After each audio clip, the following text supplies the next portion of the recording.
What's up, guys? Clash with Rye Guy here, and today I'm going to be doing a little recap of a war that just ended. I'm not sure how long ago, maybe it was a few hours ago, or maybe a day ago. Not quite entirely sure. But PartyLand matched up against one of my good friends, Kingofthedot. Kingofthedot has been in Kingofthedot Elite, farming up levels, I'm assuming, and testing out new players in their roster and figuring out which rosters work for them to keep their streak alive. But we matched up against them, which is super unfortunate for us because they're freaking sick.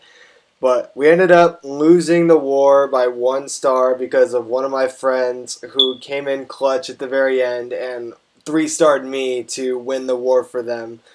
Shout out to Organic. Yep. So they had us beat in destruction, percentage, and 1 star, but it was super close war. I had a lot of fun in this war.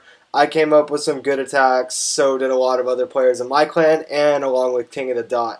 But I saw a few attacks that I'm just going to highlight in this one that I really thought were spectacular. Express attacked 6 up to 3-star this engineered base, which I thought was awesome. He's going to start off with 2 golems here, 1 at each defense. He knew that there was going to be a Tesla there. Spreads out the wizards to get a little funnel going. He's got the baby dragon to help him out.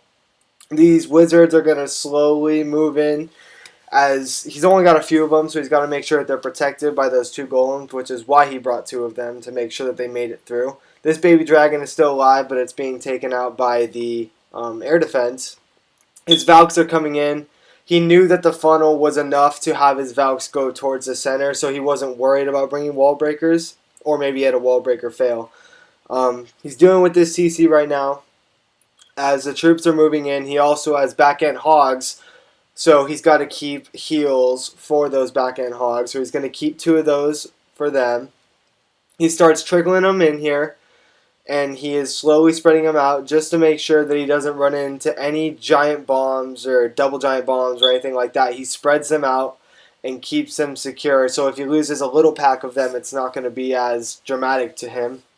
He's still got a few Valks going here. He heals up these pack of Valks that are still alive just to tank for these wizard towers so that his hogs aren't taking too much damage. We got some hogs on the cleanup right now. A few wizards, few Valks everywhere, and he just steamrolled this base. It was a perfect plan, although it wasn't quite a base that was super difficult for him because it is engineered. He did perfectly execute this attack, so I'm just going to speed this up here for the cleanup. And yeah, it was a great attack by him. I don't think it took too much planning, but it definitely turned out exactly how he wanted it to. So he gets a 3-star here.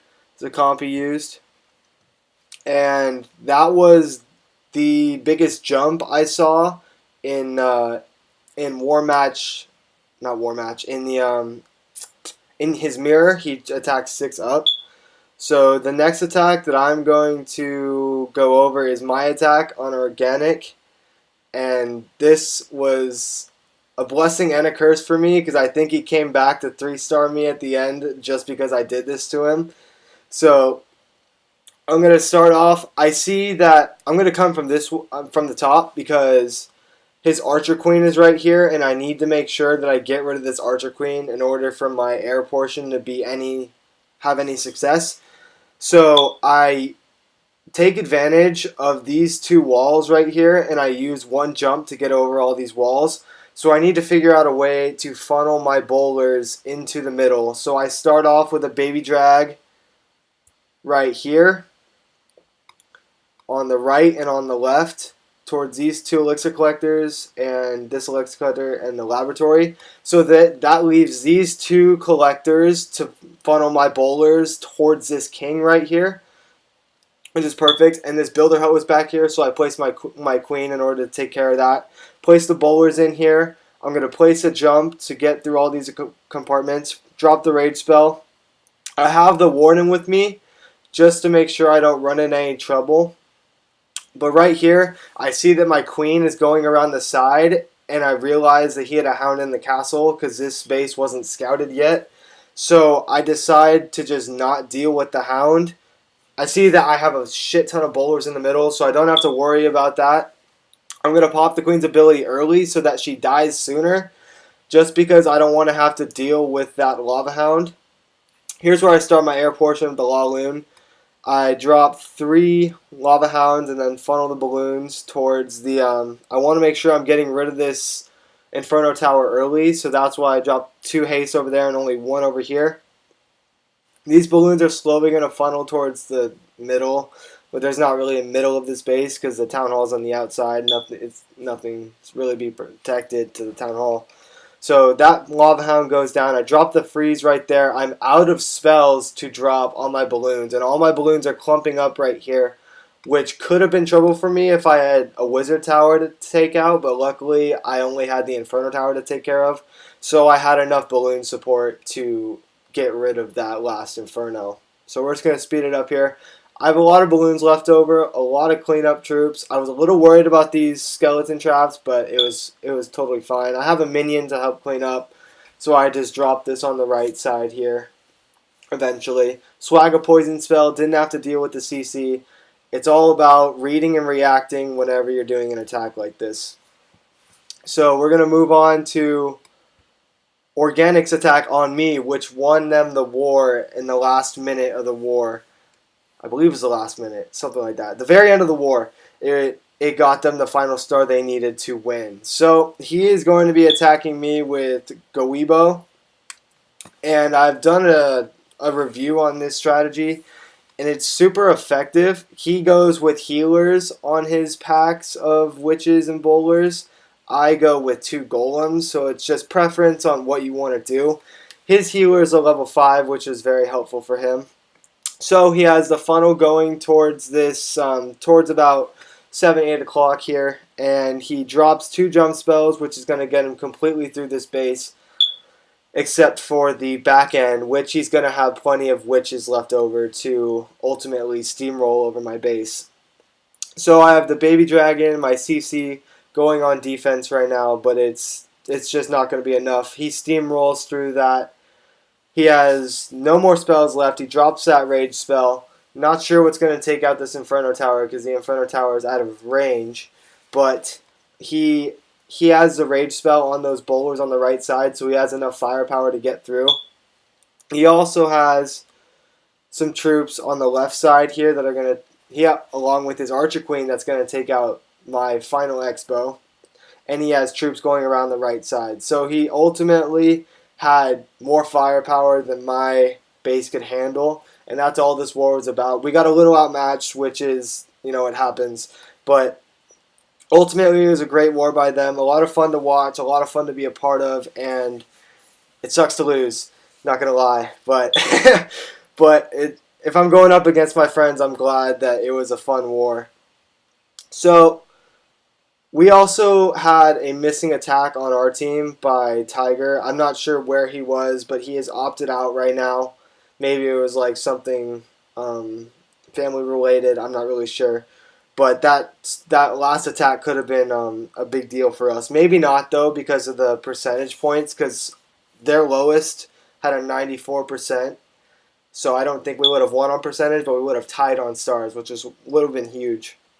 So I'm going to go over Deviant Trout's attack, which was another Goibo attack.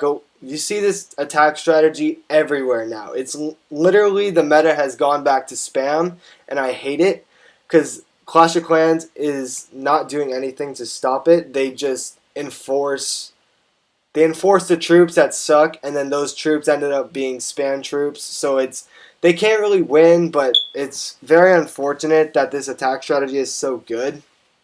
But he's going to drop 2 jump spells here along with a pre-rage for his bowlers. His bowlers and witches to go into the middle here. He's got a dragon to deal with, but he pops the Grand Warden's ability. Triggers the giant bomb on the left side here along with that Inferno Tower, which the king has just taken out. And he's got enough firepower towards this middle right here that he doesn't really have to worry about getting the 3-star. The whole point of this attack strategy is have enough firepower in the middle alongside the 2 edges that are going to walk around the base and sort of take out the perimeter, which are usually point defenses. but you want that pack of bowlers and witches to go straight towards the middle and just gut out the middles, which is exactly what he did here. He's got enough witches on both sides to tank for these point defenses. There's enough skeletons to absorb all that damage, and ultimately he gets a 3-star on this one, but it wasn't enough for us to win the war, which is unfortunate, but it's enough. I mean, it was a great war on their part, I'm not going to lie. But I'm going to go into a friendly challenge right now with my army that I have cooked up, which is just mass bowlers. I kind of like this strategy because I like the queen walk, so it's sort of my thing. Town Hall 11, friendly challenge, please. A little heart, throw a little heart in there, why not? Alright, and I'm going to show you guys, well, lots of you already know how to do this, but I'm just going to show you guys how to funnel your troops into the center with using bowlers to get your bowlers into the middle. Hopefully it goes well. I've been farming with this attack strategy. I've been getting normally 2 stars, but I don't need Dark Elixir, so it's been very viable for me. And I get the loot bonus from my league. Okay. Alright, we're going to wait for Pooh here. So we're going to watch one of my attacks here. Let's go with this one. This one's good. So, no, it's not a super easy base, but it's a pretty easy base to use bowlers on. So I'm going to start with my Queen Walk on the right side here. I only have level 4 healers. They are in the process of upgrading right now. I can't wait to get those level 5 healers. They look so OP. But I am going to funnel my queen towards the left side here, just because I want to get towards this this eagle artillery as soon as possible. Pop the ability here, drop the golem to start tanking for the archer queen.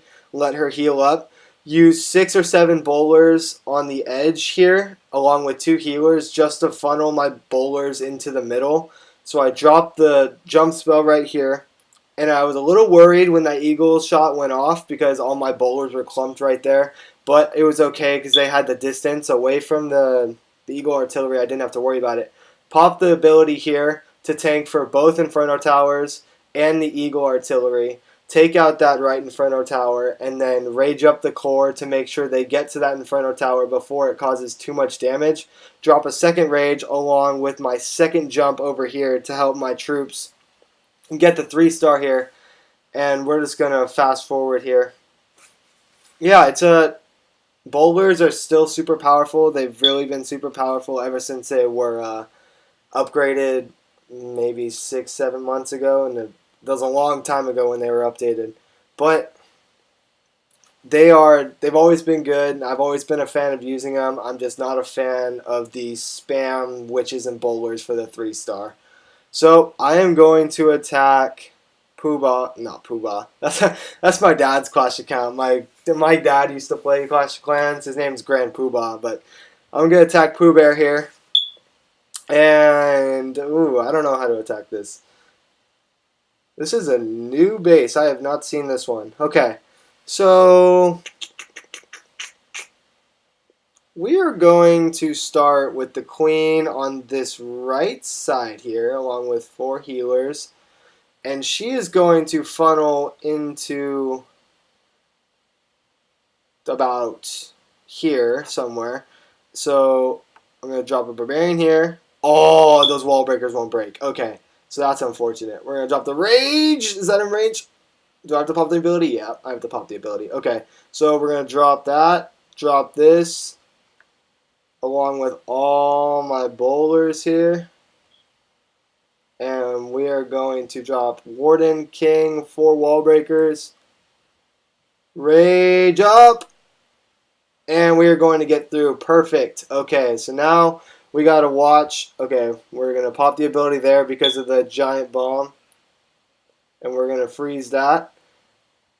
And we are going to drop that there. Probably not a good placement for it, but it's okay. And King's going to go down.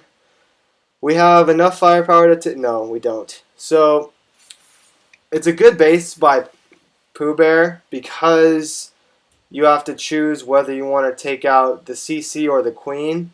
which is a really good base design, especially when you're going for anti-air. But I had